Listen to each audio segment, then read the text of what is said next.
So this is a video that I had a lot of notes for, but then I ended up not going through with the idea of putting this video out.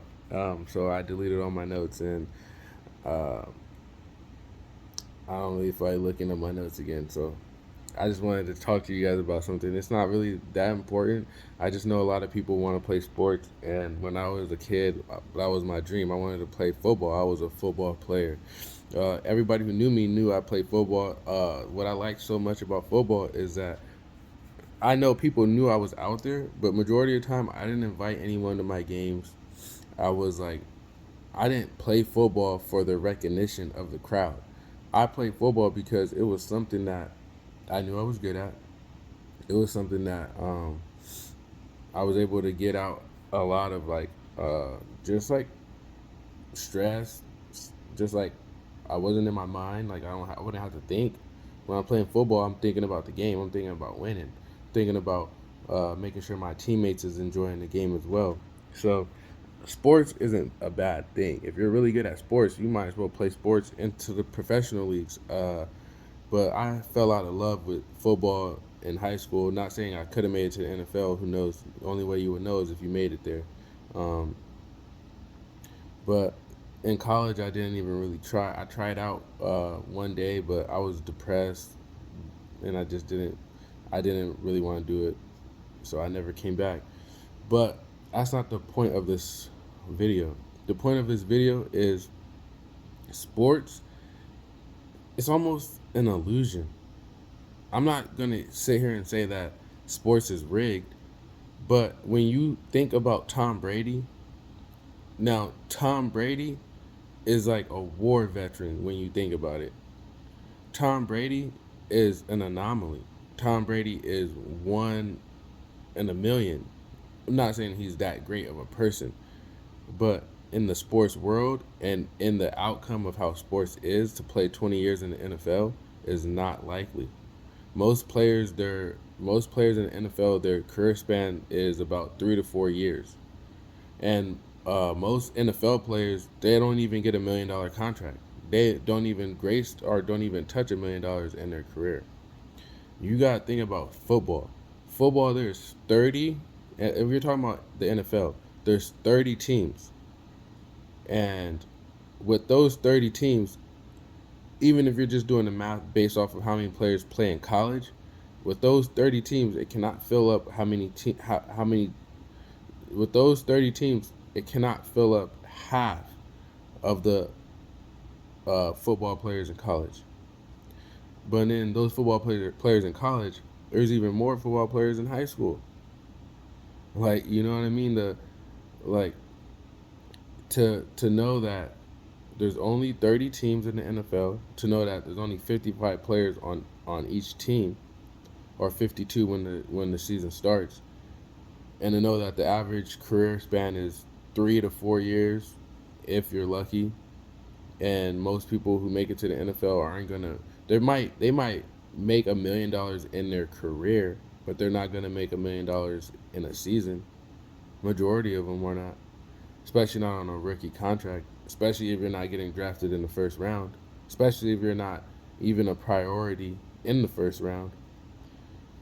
Especially if you don't. Especially when you. I have never seen an NFL contract, but I've talked to people about NFL contracts, and I know that not all the money is guaranteed. There's stipulations. So the contract says, "Oh, you will get you might reach a contract that says $10 million, right? You have a $10 million contract for 3 years of play, but out of that 10 million, you're only guaranteed half. Let's say 5 million, but in order to get that 10 million, you might need to average a certain amount of interceptions. You might need to make a tackle a game. You might need to play every game of that season. You don't know the stipulations is until the contract's right in front of your face, and that's what I'm saying. The money is not really necessarily guaranteed, even in those contracts. Let's say you get injured and you're never able to play in that 3 year contract span that you got for $10 million. How much money do you get in that situation? So when you look up the statistics on how many football players after they retire, how many of them go broke? And then I mean, going broke is open to interpretation because some people might not think broke is being this, and somebody else might think broke is being that. You know what I mean? So it doesn't really matter about the actual interpretation, but what when you actually look up uh, how many football players actually like lose majority of the money or no longer have NFL money after they're done after they retire, they say within 10 years most NFL players, and I'm not just talking about the ones who don't, they say about 80% don't have money after, let's say, 10 years of being out of the NFL. That's why I'm saying it's like an illusion, because at the end of the day, when you're in the NFL, you have to live a lifestyle that is garnered by the NFL. Like you hear LeBron James, I know he doesn't play in the NFL, but you hear LeBron James spends $1 million on his body a year. Now, do you think the Lakers are spending $1 million on LeBron's body a year, or do you think LeBron's spending $1 million on LeBron's body a year? So there's a lifestyle that's definitely involved in it, and we are going to talk about basketball too. So that's why I'm glad I kind of brought up LeBron. I am more nowadays. I am more of a basketball fan than I am a football fan. So I have way more I can say about basketball. So when you think about Zion Williamson, now Zion Williamson, uh, he has clauses in his contract where he can't get over a certain weight. If he gets over a certain weight, then he's not guaranteed as much money as he would if he stayed in a certain weight. I didn't read the contract, so I don't know exactly what the clause is, but it's there. And also, when you think about Zion Williamson, because he has a weight clause, that means he has to go and then buy a personal chef, or he just has to buy a lot of food. He has to get a nutritionist, and these things are not. I don't believe that they're being covered by the team. So if they're not being covered by the team, the amount of money that you're making, like I have a job. My job, I know that I have to. I know that I have to buy new tires. I drive a lot for my job. I know I have to buy new tires. I know I got to buy gas, and I get an oil change. So you might give me a check, but I know I'm like, man, this check. In reality, I have to put money back into the job just to even be able to do the job. So you might give me a check, and it might be whatever it is, but I'm gonna subtract how much gas I spend a week. I'm gonna subtract how much uh, a oil change is. I might need to get an oil change more frequent than the average person because I drive more. I drive for a living now. I got to get my tires changed. So all this stuff goes into the amount of money that you make.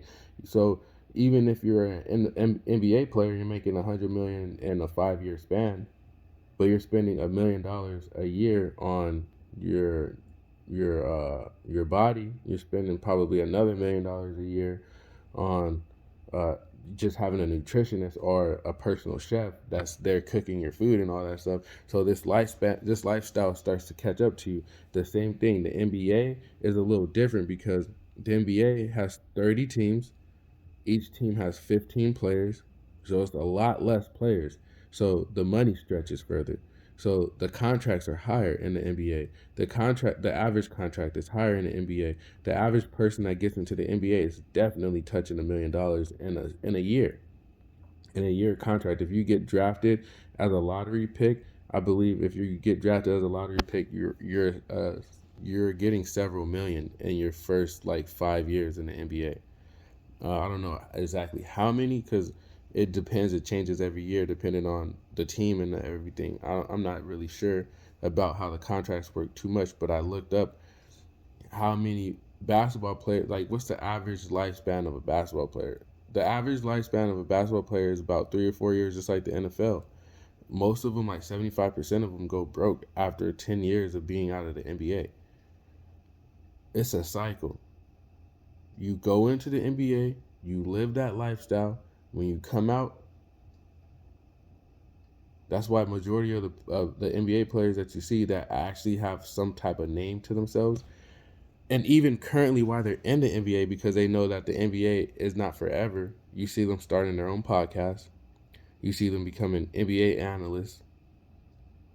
You see them just going into the journalist field because unless you're becoming a coach or like you do like what I think what's that dude's name, Kevin Garnett. Kevin Garnett, he goes and he personally trains big men.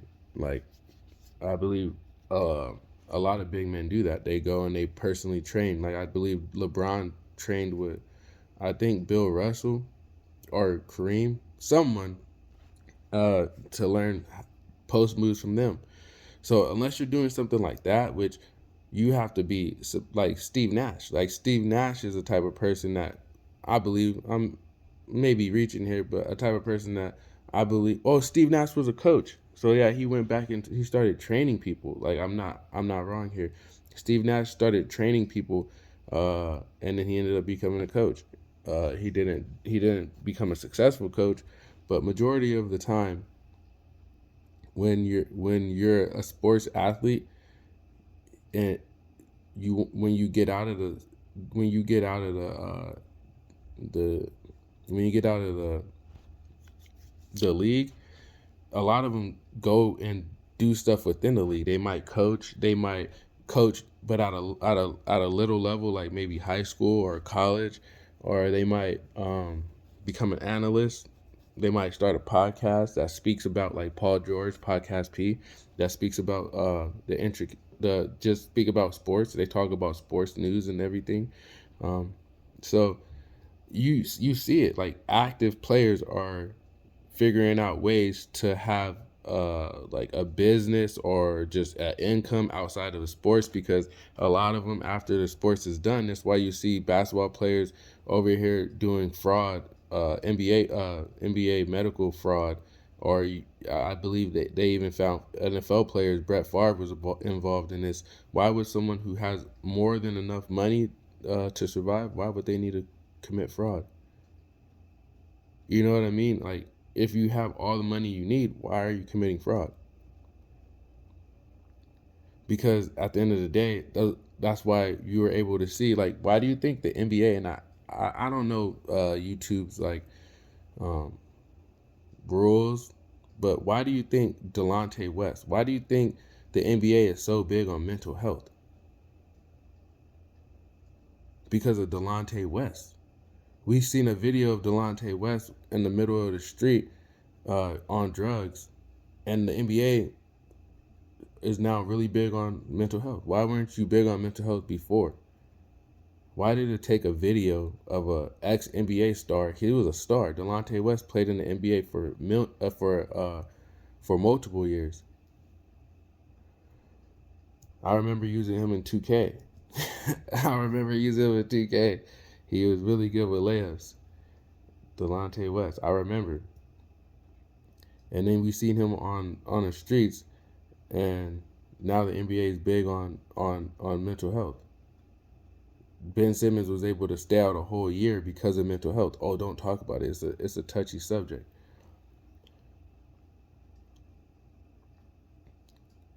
This the sports world in itself is an illusion.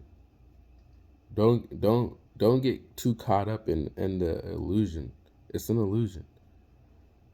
And the reason why it's an illusion is because a lot of people go in there, make a lot of money, and then when they come out, it's not generational wealth, not necessarily.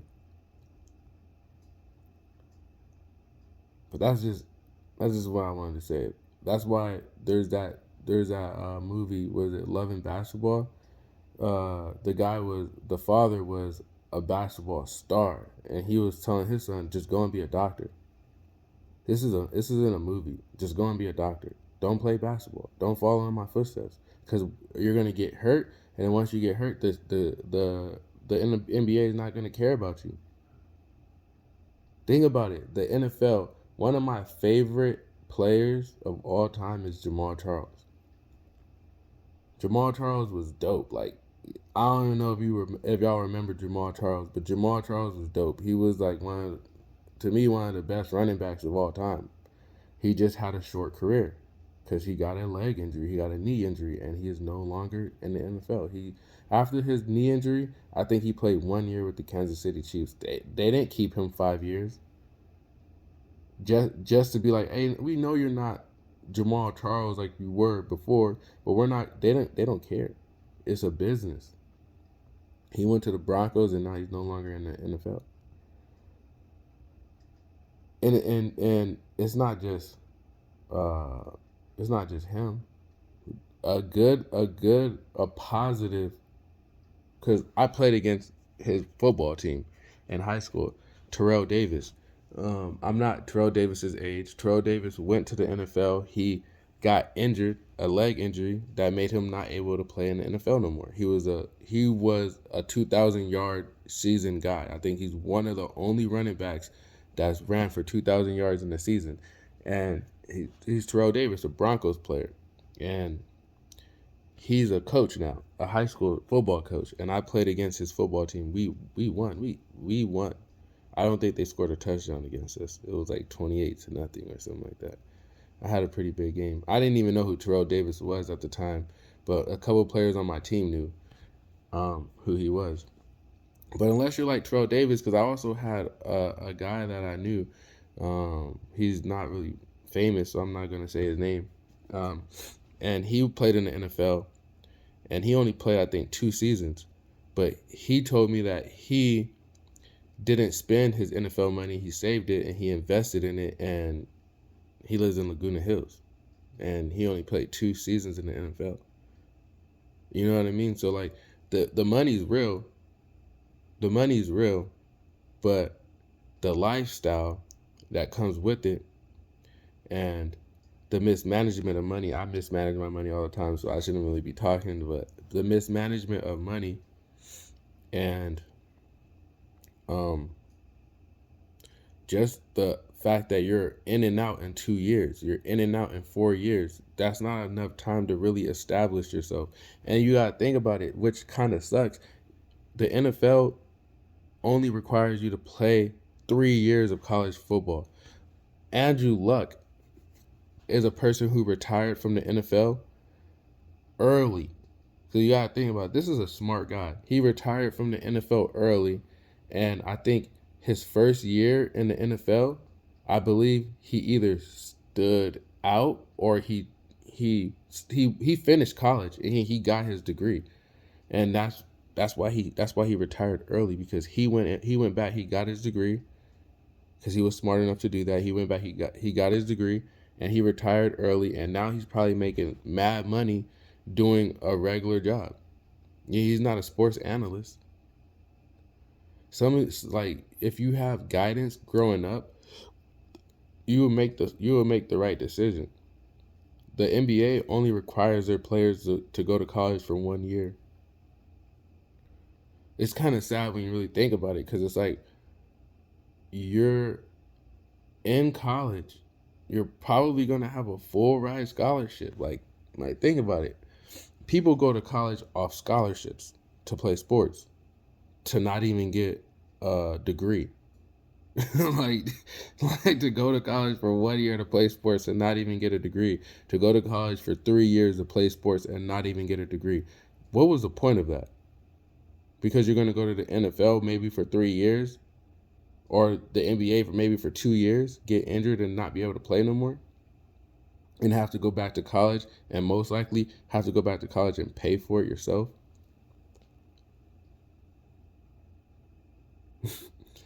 So I'm saying, man, if you love sports and you're really good at it and you're Ja Morant, go play basketball. If you play sports and you're really good at it and you're what's his name for the Kansas City Chiefs, Patrick Mahomes, go for it. I wouldn't say not do it, but I'm just saying, know that there's also that possibility of being that person that goes into the NFL and comes back out and you're back in the hood. There's always that possibility.